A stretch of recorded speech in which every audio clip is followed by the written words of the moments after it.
नमस्कार। चंद्रकांत बिबट अमेरिका से। मेरी जीवन की कहानी वो प्रेरणाओं से भरी है। न तो धन न तो सत्ता के पीछे कभी भागा।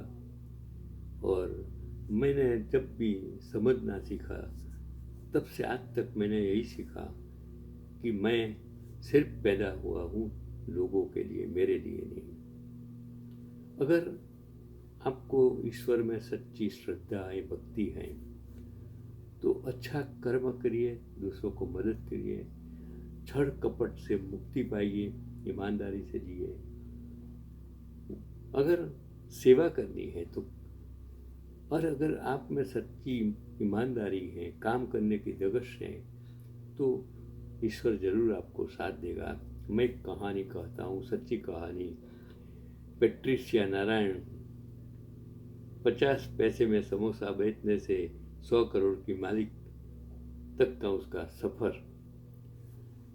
तमिलनाडु के नागर कोयल की रहने वाली पेट्रिशिया नारायण का जीवन कभी आसान नहीं रहा। शादी के बाद उनका जीवन कठिनाइयों से भर गया। पति शराब के आदी थे और घरेलू हिंसा करते थे।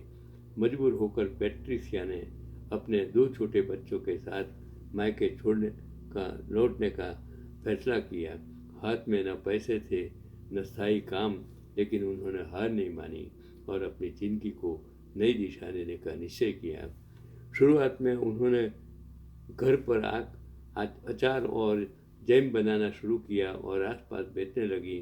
फिर उन्हें चेन्नई के मरीना बीच पर एक छोटा स्नैक्स का ठेला लगाने का मौका मिला, जहां उन्होंने सबसे पहले 50 पैसे में समोसे और थोड़े बहुत अन्य स्नैक्स बेचना शुरू किया। उनके स्वादिष्ट और ताज़ा खाने की चर्चा फैलने लगी और जल्द ही उन्होंने अपने साथ 2 सहायक रख दिए। पेट्रिशिया की मेहनत रंग लाई जब स्लम क्लियरिंग बोर्ड ने उन्हें अपने कार्यालय में कैंटीन चलाने का मौका दिया। यह उनके जीवन का टर्निंग पॉइंट साबित हुआ। वहाँ से उन्होंने लगातार अपने व्यवसाय को विस्तार दिया और संदीपा नाम से रेस्टोरेंट चेन की नींव रखी। आज आज जो मैं कहानी कहता हूँ वो सच कहानी है कि आज पेट्रिशिया नारायण के पास 14 रेस्टोरेंट हैं और उनकी कुल संपत्ति लगभग 100 करोड़ हैं। उनकी दैनिक आय लाखों रुपये में है और वे अपने व्यवसाय में गुणवत्ता और ग्राहक संतुष्टि को सर्वोपरि मानती हैं। और पेट्रिशिया की कहानी हमें सिखाती है कि विपरीत परिस्थितियों में भी हिम्मत, मेहनत और आत्मविश्वास से बड़े सपने पूरे किए जा सकते हैं। उन्होंने यह साबित किया कि जीवन में मुश्किलें चाहे कितनी भी हो, मगर आप ठान लें तो सफलता आपको कदम चूमेगी। मैं उसको शत शत प्रणाम करता हूँ, नारी शक्ति को प्रणाम करता हूँ। ऐसी एक दूसरी एक कहानी जो मैं कि डॉक्टर गुरतेज संधू, भारतीय मूल के वो वैज्ञानिक जिन्होंने टेक्नोलॉजी की दुनिया में वो कर दिखाया जो कभी इतिहास के सबसे बड़े इनोवेटर थॉमस एडिसन ने भी नहीं किया था। डॉक्टर संधू के नाम 1500 प्लस से ज़्यादा पेटेंट दर्ज हैं, जबकि एडिसन के नाम 1093 पेटेंट हैं। उन्होंने कंप्यूटर, मेमोरी, माइक्रोचिप्स और स्टोरेज टेक्नोलॉजी में ऐसे आविष्कार किए जिसका इस्तेमाल पूरी दुनिया हर दिन करती है। लेकिन अफसोस, अपने ही देश में उनका नाम शायद ही कोई जानता है। तो उसकी जो कहानी है हमें एक सच्चाई याद दिलाती है कि हम अपने असली हीरोज़ को भूलकर सिर्फ शोहरत और ग्लैमर का पीछा करते हैं। और अब वक्त है कि हम अपने वैज्ञानिकों, शोधकर्ताओं और असली चेंज मेकर को पहचान दें और जिसके वो सच में हकदार हैं। आप सभी को समझना होगा, जानना होगा कि अगर आप चाहें, अगर आप में ईमानदारी हो, अगर आप में स्किल हो, श्रद्धा हो, भक्ति, काम करने की लगन हो, तो आप कुछ भी कर सकते हो। लेकिन देशभक्ति, ईमानदारी कहाँ से लाएंगे? आज देशभक्ति के नाम सत्ता में लोग 2 करोड़ से ज़्यादा लोग आज सत्ता में आ गए हैं। वो लोगों को चूस रहे हैं, गरीबों को चूस रहे हैं और सत्ता का दुरुपयोग करते हैं।